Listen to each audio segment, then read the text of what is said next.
19h et nous attend. Et personnellement, je me sens très mal. Je voulais présenter en votre nom à nouveau toutes nos plates d'excuses, malgré sa bonne compréhension et sa bienveillance. Ça, c'était la première chose. Alors, le docteur Inadou, je ne le connais pas tant que ça. C'est Zeba qui le connaît personnellement et qui nous l'a recommandé. Et dès les premiers mois d'organisation du voyage, nous avons pris contact et bon, ça a cliqué tranquillement. C'est quelqu'un d'extraordinaire qui invente des médicaments à partir des propriétés médicinales de nos plantes et qui fait des prouesses. Il soigne de très hautes personnalités, je n'en dirai pas plus. Et je vais lui demander de poursuivre la présentation de sa personne et de ses travaux à travers cette conférence qu'il a bien voulu nous réserver et qu'il les donne à travers le monde dans différents pays. Voilà, j'espère que nous mesurons le privilège que nous avons de recevoir d'aussi hautes sommités au Bénin. Merci à tous. Merci, Président. À l'entame de cette conférence, je vais d'abord dire merci à Zeba, effectivement, que je connais depuis un petit moment, avec qui j'ai commencé à échanger sur mes recherches et qui a souhaité, avec le président Clark, que je puisse venir m'entretenir avec vous de ce que je fais. Je suis pharmacien-chercheur, tout simplement. Ancien président du Conseil de l'Ordre, actuellement je suis au bureau de la FIP, la Fédération internationale pharmaceutique. Donc j'ai une officine, j'ai une pharmacie et j'ai un centre de recherche pour faire tout ce que je fais.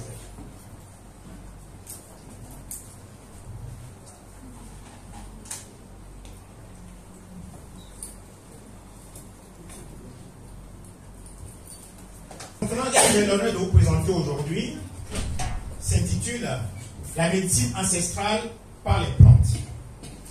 Alors, donc c'est moi qui vais vous présenter cette conférence.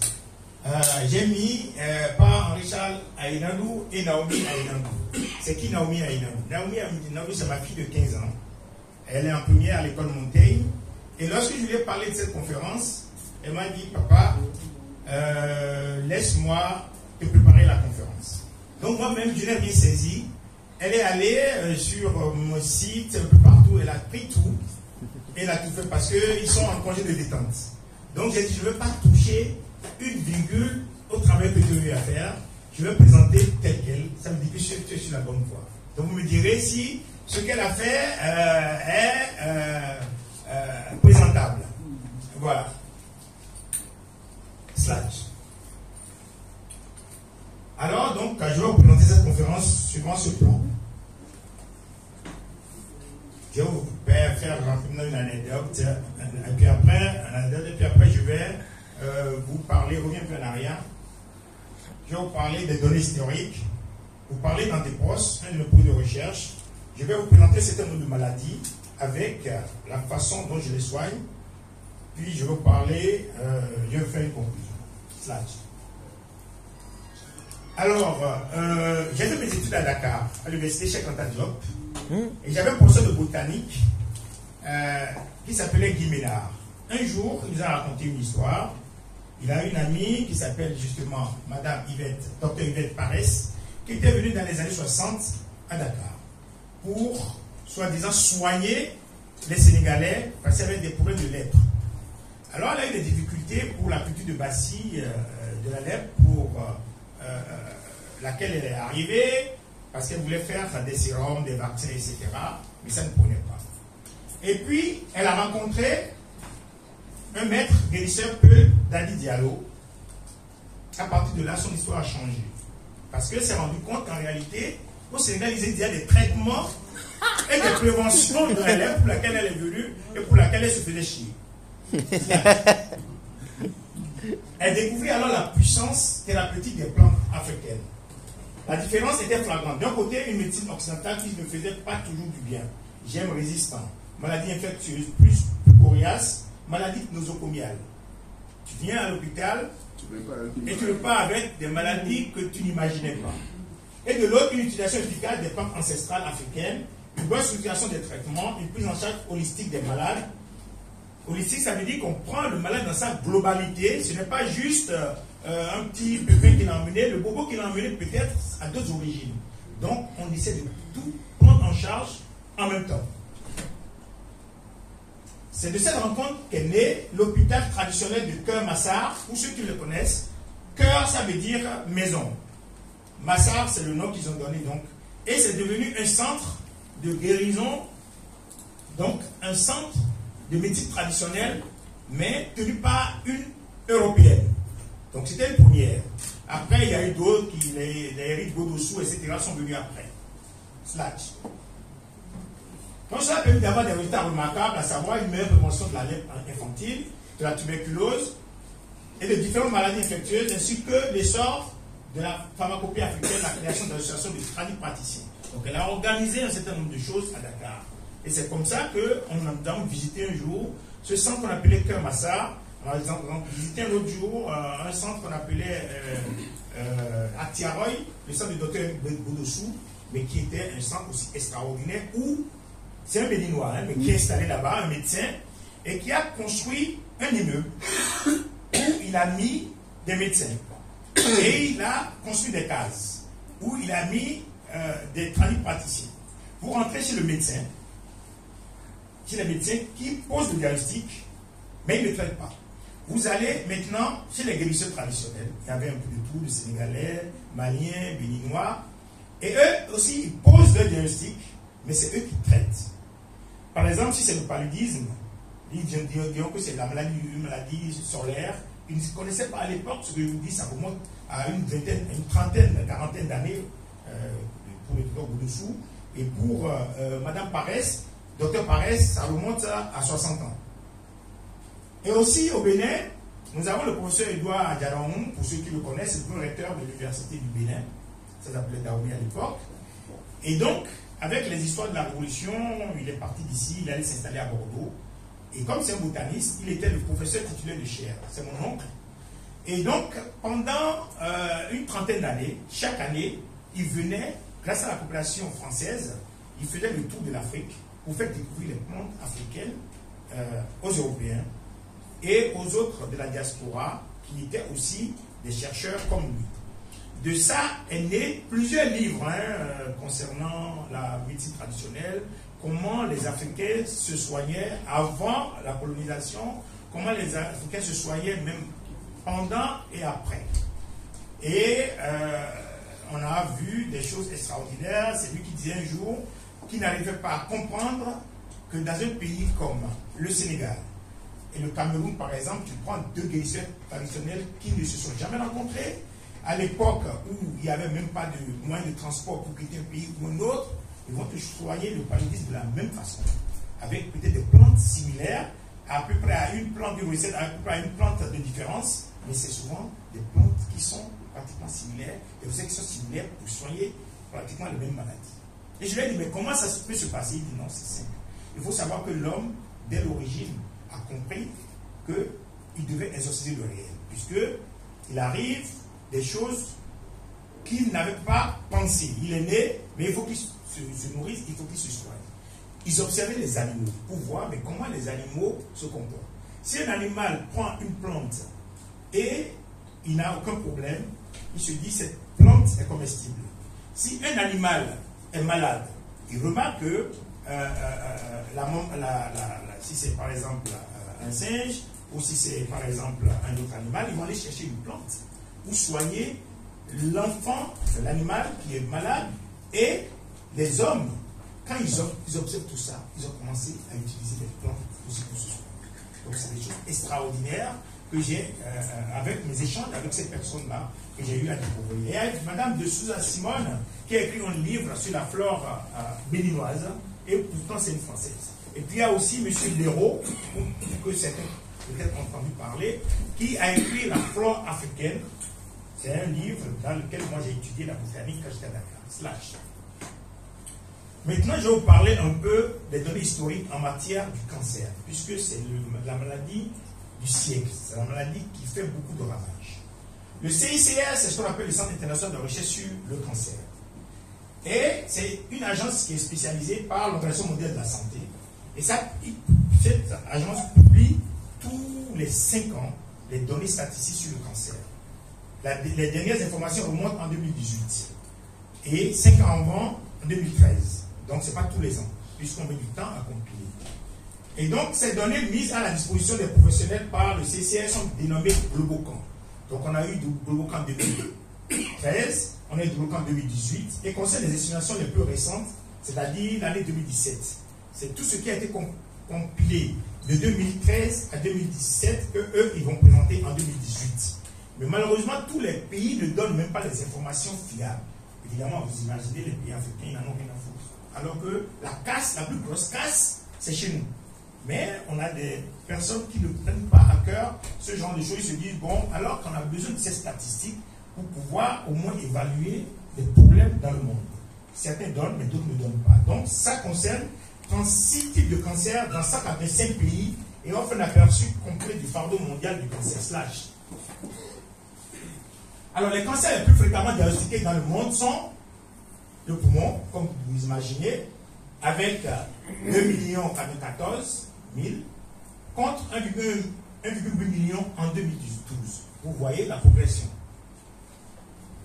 Du sein, ensuite, avec 2 089 000 cas en 2018 contre 1,7 million de cas en 2012, ou 11,5% au total. Troisièmement, le cancer colorectal. 1,8 million en 2018 contre 1,4 million en 2012. Le cancer de la prostate suit après 1,3 million de cas en 2018 contre seulement 800 000 en 2012. Puis le cancer de l'estomac, le cancer du foie, /. En 2008, on estimait à 2,7 millions le nombre de nouveaux cas de cancer contre 14 millions le nombre de nouveaux cancers en 2018 plutôt. De même, on estimait à 7,6 millions le nombre de décès liés au cancer suivi en 2008, contre 2 millions en 2012 et 9,6 millions en 2018. Les estimations de la prévalence pour 2012 montrent qu'on comptait 32,6 millions contre plus de 40 millions de personnes vivant âgées de plus de 15 ans chez qui l'on avait diagnostiqué un cancer au cours de 5 dernières années. Donc, le cancer, qui est l'une des maladies incurables les plus redoutées, gagne du terrain au lieu de progresser. Ça veut dire qu'en réalité, on ne nous soigne pas réellement en ce qui concerne le cancer, puisque nous sommes en train de parler de la médecine mondiale, et surtout de la médecine moderne. Je vais prendre maintenant, cas par cas, un certain nombre de maladies que nous arrivons à soigner de manière efficace. L'hypertrophie bénigne de la prostate. Ça ne concerne pas, dit-on, les femmes, mais en réalité, ça nous concerne. Les hommes sont bien concernés, mais si la prostate de l'homme marche bien, c'est que la femme sera aussi bien. Alors, la prostate est un petit organe essentiel dans la fonction sexuelle masculine. C'est une glande impaire qui se trouve dans la partie antérieure du pelvis. C'est une glande exocrine qui produit le liquide spermatique, première partie de l'éjaculat. Selon la plupart des spécialistes urologues, l'hypertrophie bénigne de la prostate est un phénomène lié au vieillissement. Mais c'est aussi un problème hormonal. En effet, un problème de testostérone. Les femmes font la ménopause. Tout le monde le sait. Qui ne sait pas ici que les femmes font la ménopause? Tout le monde le sait. Qui sait ici que les hommes font l'andropause? Très bien. Donc, vous êtes assez cultivés. L'andropause, c'est quoi? C'est comme la ménopause. L'hormone femelle se raréfie. Chez l'homme, l'hormone mâle aussi se raréfie. Et l'hormone mâle, elle est détruite par le 5-alpha-réductase. Sous forme, elle devient de la dihydrotestostérone. Et la dihydrotestostérone, c'est un poison pour l'organisme. Donc, si cette dihydrotestostérone augmente, la testostérone, évidemment, diminue. Et comme les femmes font un peu de chaleur, les hommes, leur bouffée de chaleur, c'est le problème au niveau de la prostate qui grossit. Et donc, le problème de cette affaire, c'est que malheureusement, l'homme se porte mal et il a besoin d'être opéré. De même, la consommation du lait de vache peut développer rapidement votre prostate à cause des hormones de croissance. Mais beaucoup ne le savent pas et nous prenons beaucoup de lait. Voilà l'appareil génital de l'homme. Et donc là, vous allez voir la prostate elle est petite là. Donc vous avez vu que la prostate ici, elle est déjà hypertrophiée. Donc vous voyez, c'est beaucoup plus gros. Slash. Donc c'est une affection dont la fréquence augmente avec l'âge. Sa prévalence avoisine 10% à l'âge de 30 ans, 50% à 60 ans et dépasse 90% à 45 ans. Donc si vous voulez vivre vieux, vous devez vous prémunir contre cette maladie-là, qui fatigue et tue beaucoup de gens.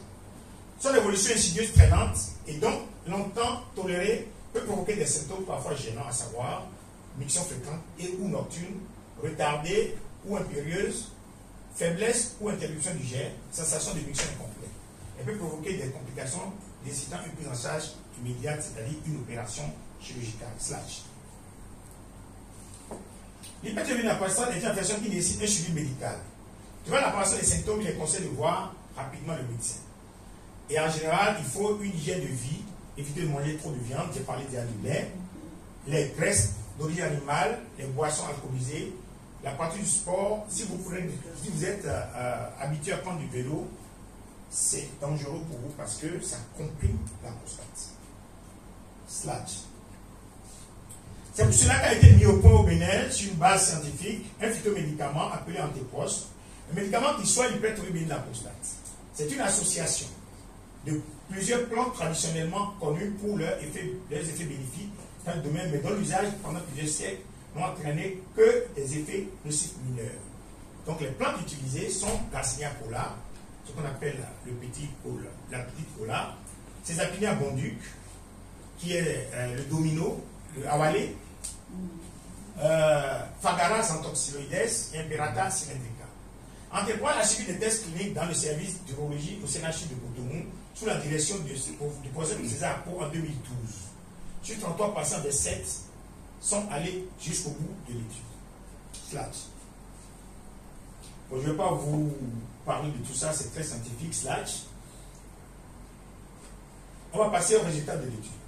Seuls 44,1% des patients ayant utilisé Antepros ont été confrontés à des effets secondaires bénins tels que les céphalées ou la gastralgie de brève durée et aucun traitement ne fut nécessaire. Ça veut dire que ce médicament a été bien toléré. Ça, c'est important.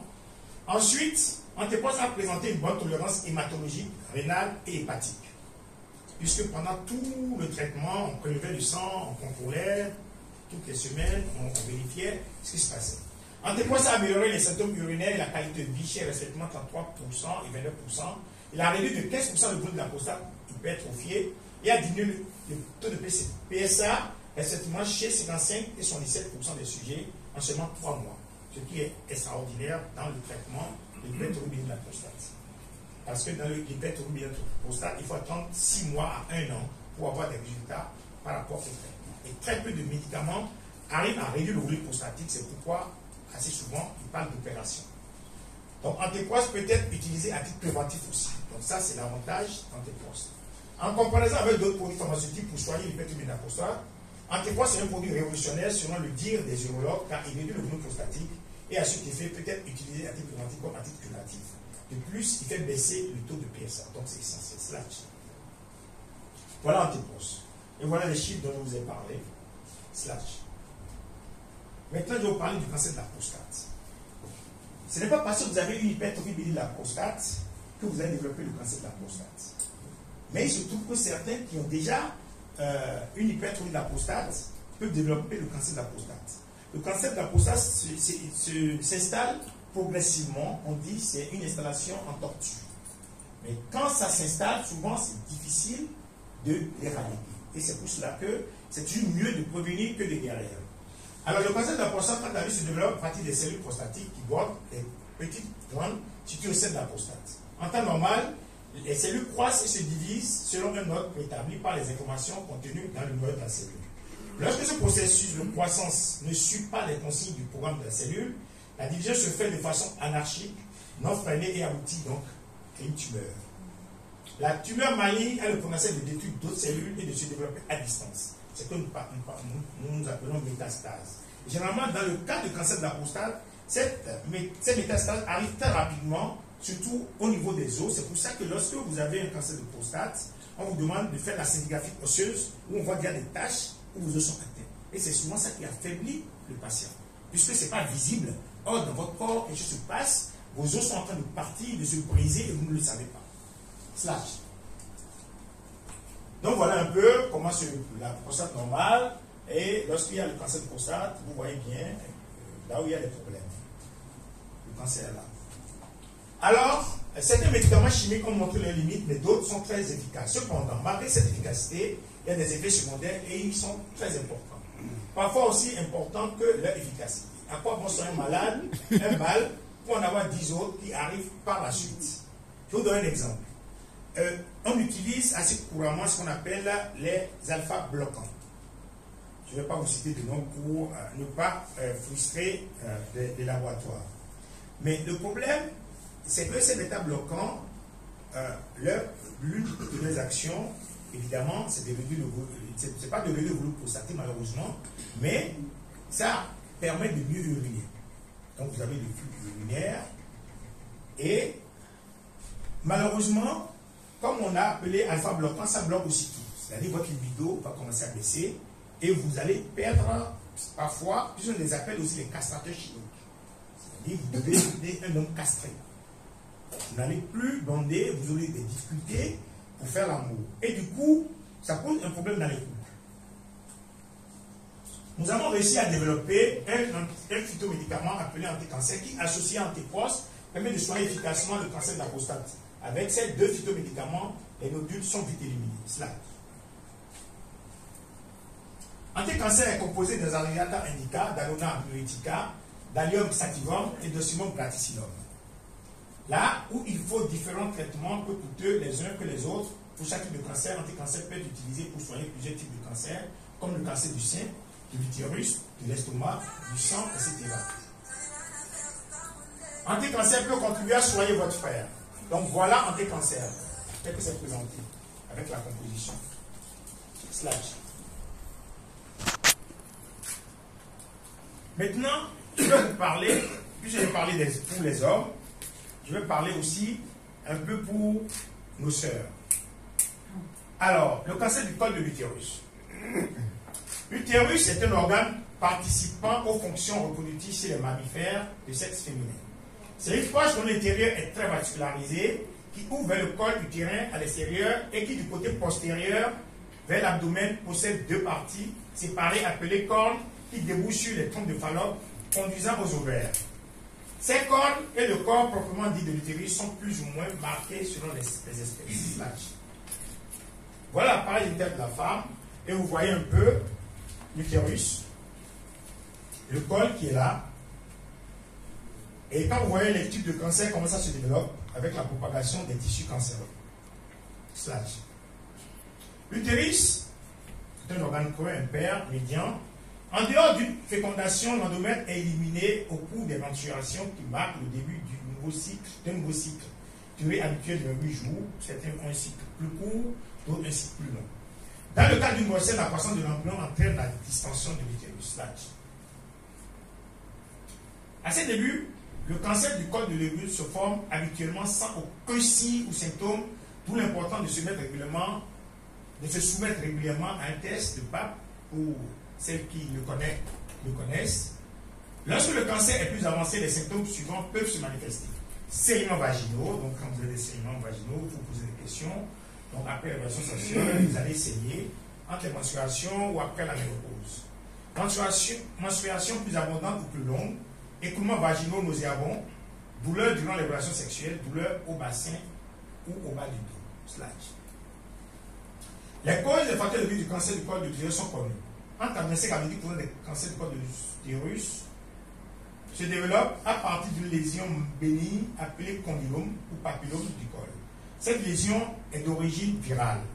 Le virus en cause est appelé virus du papillome humain ou HPV. Il est important de dire à nos sœurs de ne pas oublier de faire le test de Papa Nicolau ou frottis vaginal tous les 3 ans. Il est utile entre 21 et 69 ans. Slash. Je vais passer maintenant au cancer du sein. C'est des sujets qui sont d'actualité. De plus en plus, je vois venir vers moi des enfants, 15 ans, 14 ans, 16 ans, et qui ont déjà beaucoup de nodules dans le sein. Donc il y a un point qui se pose aujourd'hui à ce niveau-là, Et nous devons faire attention avec l'alimentation, nous devons faire attention avec notre environnement, et c'est essentiel. Le C vient du latin sinus, courbure, sinuosité, pli, qui désigne notamment un pli de la toge recouvrant la partie. Son emploi au figuré l'a fait désigner la partie du corps correspondante, mais on employait plutôt celui de maman, sein, ou mamia, petit sein, d'où le mot en français mamelle. Aussi, mamicula désignait une petite mamelle. C'est de là d'où vient le mot mammifère, dont la caractéristique première est d'être doté de mamelles ou de seins pour l'être humain. Slash. Alors voilà un sein, enfin un certain nombre de seins si vous voulez, et vous voyez un peu là où on a trouvé déjà des nodules, et le carcinome lobulaire commence à se... On l'a pioché de là pour que vous puissiez voir beaucoup plus en grandeur. Et assez souvent, on ne se rend pas compte au début parce que les femmes ne parlent pas régulièrement leur sein. Et elles se rendent compte peut-être quand il est déjà un peu avancé. Slash. On estime qu'une femme sur 11 sera touchée par ce cancer au cours de sa vie. Très rarement, le cancer du sein peut toucher aussi les hommes, 1% des cas. Et souvent, c'est un cancer virulent et souvent, ça tue les hommes. Vous voyez, c'est foudroyant. On ne s'attend pas à trouver ce genre de cancer chez un homme, mais certains hommes qui prennent des hormones, ils peuvent se retrouver rapidement dans cette situation et justement, ça les foudroie. On distingue plusieurs types de cancer du sein. Parmi les deux plus fréquents, le cancer non invasif qui se forme à l'intérieur des canaux de lactation du sein et le cancer invasif qui touche les tissus autour de ces canaux. Ce dernier a plus de risque de s'étendre dans le sein et à 2 organes. Il n'est pas pris en charge rapidement. Dans tous les cas, dépister tout le cancer du sein se soigne très bien. Slash. Maintenant, nous allons parler des troubles sexuels. Il faut savoir que ce qui est les 3 maladies liées chez l'homme au sexe sont l'adénome prostatique, l'hypertropie de la prostate, le cancer de la prostate et les troubles sexuels. Et tout ça, c'est dû à l'hormone mâle, qui se raréfie. Les troubles sexuels sont donc de plus en plus fréquents et sont responsables de sérieux dégâts dans les ménages. Le manque de testostérone qui, à cause de l'andropause, se dégage, je vous en ai parlé tout à l'heure, se dégage sous l'effet de la 5-alpha-réductase anti-testostérone, en est le principal responsable. Tout comme il est responsable de l'hypertropie de la prostate. D'autres causes existent comme le diabète. On dit lorsque quelqu'un a le diabète, ses extrémités, en général, le sang ne va pas à ce niveau-là. Or, pour avoir un rapport sexuel, il faut savoir qu'il faut que le sang puisse aller jusqu'au niveau du sexe pour que ça puisse gonfler un peu les corps caverneux. Donc, il y a les zones électromagnétiques. Aujourd'hui, tout le monde est avec le téléphone portable, dans les poches. Il y en a qui le mettent même dans les seins, on le met partout. Or, ce sont des ondes électromagnétiques. C'est très dangereux. Il vaut mieux le mettre dans un sac que de mettre dans votre poche. Parce que sinon, vous allez avoir de la faiblesse sexuelle, vous ne saurez même pas d'où vient le mal. Et vous allez continuer à prendre des médicaments. Mais comme vous ne savez pas d'où ça vient, vous ne pouvez pas corriger le mal. Il y a le stress. Et certains médicaments, l'hypertension artérielle, qui sont aussi les bêta-bloquants. Dès qu'on dit qu'il y a un bloquant, il bloque beaucoup de choses en même temps. Donc, il faut s'en méfier. Rassurez-vous, la solution au naturel existe aussi avec Fortisex. Nous avons d'excellents résultats. Slash. Voilà, Fortisex, on l'a en gélule et en poudre. Slash. Maintenant, je vais vous parler rapidement du diabète. Pour ceux qui peuvent être concernés ici. Le diabète est un trouble de l'assimilation, de l'utilisation et du stockage des sucres apportés par l'alimentation. Cela se traduit par un taux de glucose dans le sang, encore appelé glycémie élevée. On parle d'hyperglycémie. Les aliments sont composés de lipides, graisses, protéines, comme la viande, et glucides, sucres, féculents. Ce sont eux qui fournissent l'essentiel de l'énergie dont a besoin le corps pour fonctionner, passe dans l'intestin, puis rejoint la circulation sanguine. Slash. Un diabète est avéré lorsque la glycémie à jeun est égale ou supérieure à 1,10 g. Vous savez, il y a quelques années, on parlait de 1,40 g, on est descendu à 1,26 g par litre. Là, maintenant, on est à 1,10 g par litre. Vous voyez que finalement, de plus en plus, on est en train de mettre tout le monde dans le schéma de ce traité. Je ne sais pas si c'est une alchimie des laboratoires, mais je ne sais pas si... Oui, je ne sais pas si c'est ça. Je ne sais pas si c'est juste pour le business ou si c'est réel, mais ce qui est sûr, c'est que tout le monde doit se surveiller. Tout le monde. Le sucre, si vous voyez la composition, pour ceux qui viennent des îles, vous imaginez que le sucre, on fabrique le sucre avec la betterave ou avec canne à sucre. Ça ne peut pas être blanc. C'est-à-dire, quand tu regardes, tu t'imagines comment ça va se fabriquer, il n'y a pas de raison que le sucre soit blanc. Sauf que le sucre est blanchi pour faire beau. Mais ça, c'est un problème aussi, un piège, et ça peut tuer. On distingue principalement deux types de diabète. Le diabète de type 1 qui touche 10% des diabétiques. Le diabète de type 2 qui en touche 45%. Les autres types de diabète concernent les 5% restants, c'est-à-dire autour du cours d'une grossesse, vous pouvez attraper le diabète, etc. Donc voilà un peu les informations concernant le problème du pancréas. Et tous les médicaments mis en place jusque-là sont des médicaments qui entrent en compétition avec le pancréas. C'est-à-dire, on prend des médicaments qui vont dans le sang pour réduire le sucre. Et ça agit malheureusement sur le pancréas et ça finit par écraser le pancréas. Et donc, vous allez prendre ces médicaments à vie que vous n'allez pas réellement vous soigner, puisque si vous êtes sous un médicament chimique, vous allez vous soigner, mais à un moment donné ou à un autre de votre vie, vous allez passer à l'insuline forcément. Ça veut dire que le pancréas qui fonctionnait déjà quand même encore un peu, on arrive à le détruire complètement parce qu'il y a cet effet de compétition et qui finit par, on finira par vous mettre sous insuline. Et quand l'insuline arrive, ça vous écrase complètement le pancréas et vous allez vous retrouver après, vous avez une petite plaie au pied, on va vous couper le pied, on va dire la gangrène et tout. Après, je vais vous raconter une petite histoire pour cela. Et donc, malheureusement, c'est ce que nous slash. Pour le diabète, nous avons mis au point diabétolyse qui permet de réduire le taux de sucre dans le sang. Mais ce n'est pas ce qui fait son originalité. Diabétolyse aide le pancréas qui est devenu paresseux à se remettre petit à petit au travail. C'est des plantes qui jouent ce rôle-là et qui sont connues. Et donc, ça aide le pancréas. Si vous n'êtes pas encore sous insuline ou le pancréas est complètement déjà écrasé, petit à petit, on peut faire fonctionner votre pancréas. N'oubliez pas de faire le test de l'hémoglobine glycée s'il y a des facteurs de risque dans votre famille ou si vous êtes devenu obèse. Donc il ne faut pas attendre forcément d'être malade avant d'aller faire des analyses pour contrôler votre